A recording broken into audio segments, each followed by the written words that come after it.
สวัสดีครับผมสวัสดีพี่น้องบดสุขคนผมก็เบาวันหน้าพากินมาแซ่บพี่น้องเบาวันหน้าพาพี่น้องมากินเนียนมะเขือพี่น้อง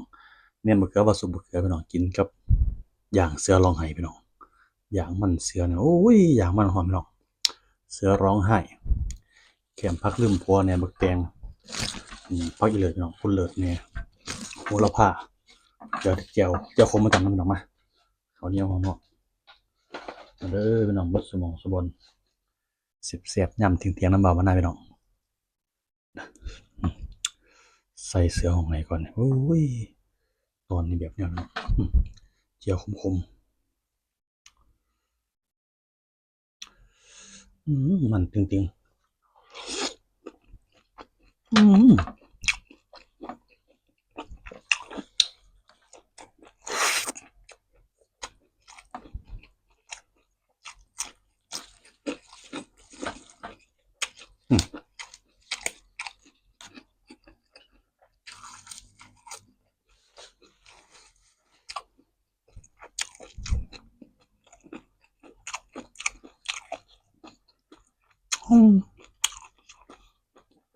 สุดทันมันแต่ในปากปุเนียนบะเขือใส่เห็ดไม่ว่าสุปบะเขืออืม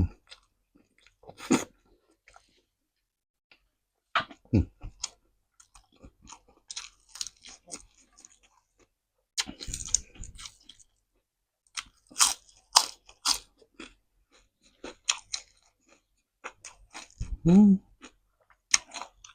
เรื่องหมูโดนมากัดน้ำ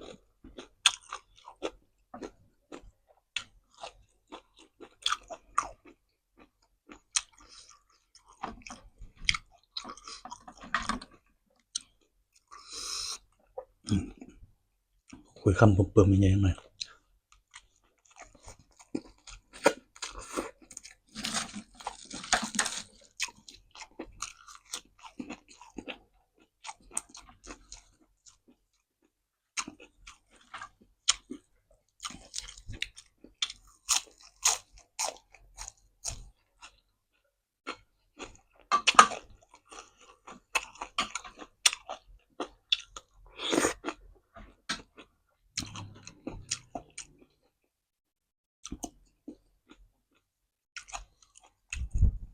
สุปบะเขือสิหวานน้องใส่ปนนัวๆใส่เห็ดพร้อม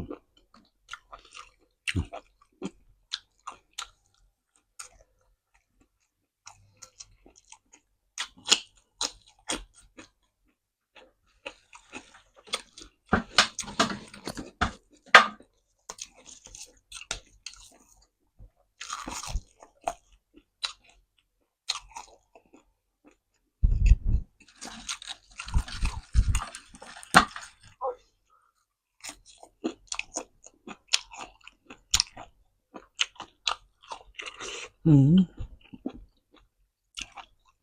เด็ดคักแต่มัน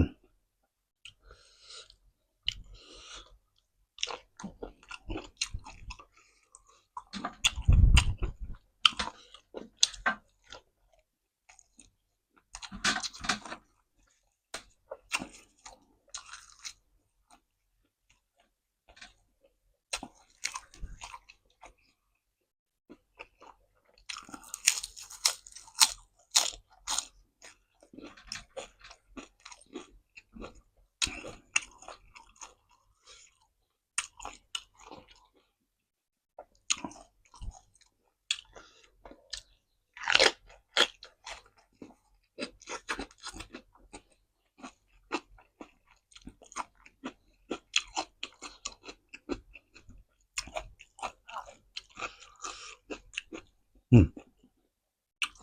แล้วไงตัวนั้นเลยพี่น้องมันแสกอืมหอมมันนัว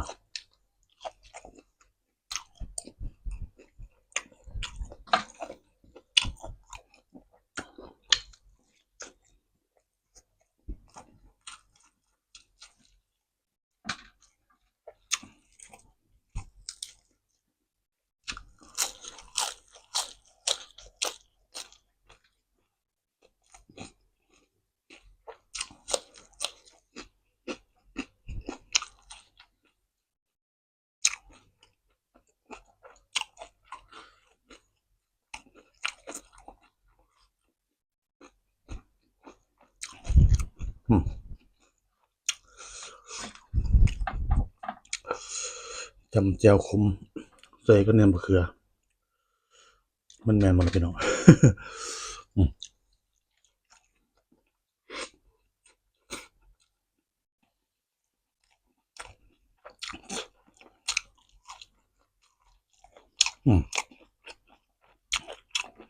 แซ่บพอกันคือเก่า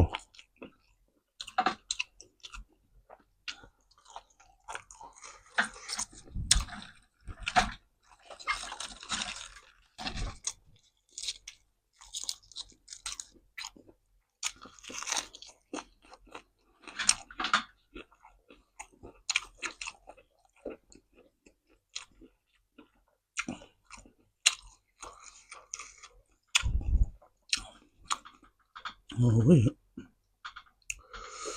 หน่วย ตำบ่แหลกนี่มาเป็นหน่วยเลย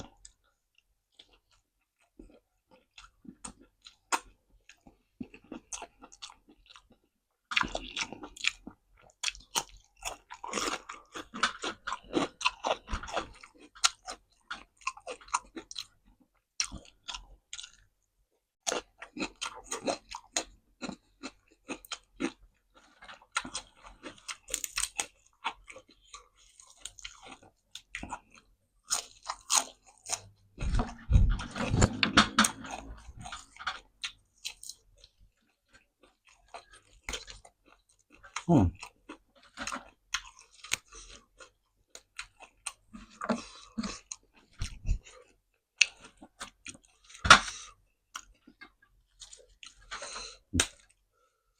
ันที่เหลือ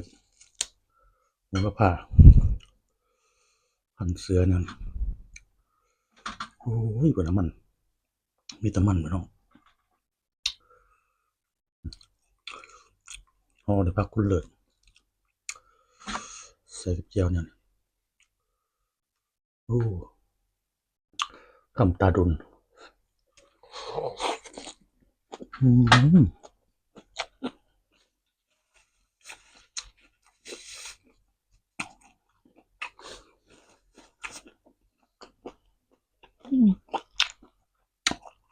คัก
บ่ได้จัดโดนพี่น้องยำมะเขือแบบแซ่บ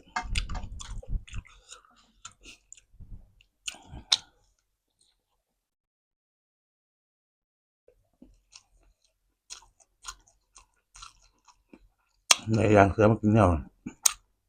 ในย่างเสือมากินครับเนี่ยเขากันเลยจับย่างเสือมอมมันนัว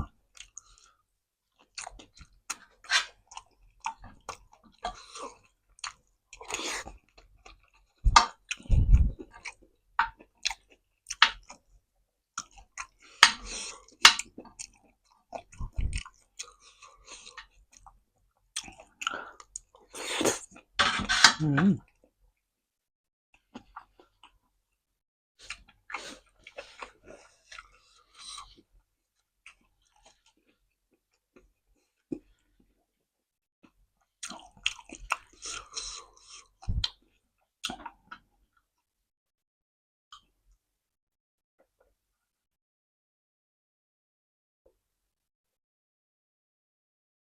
โอ้ย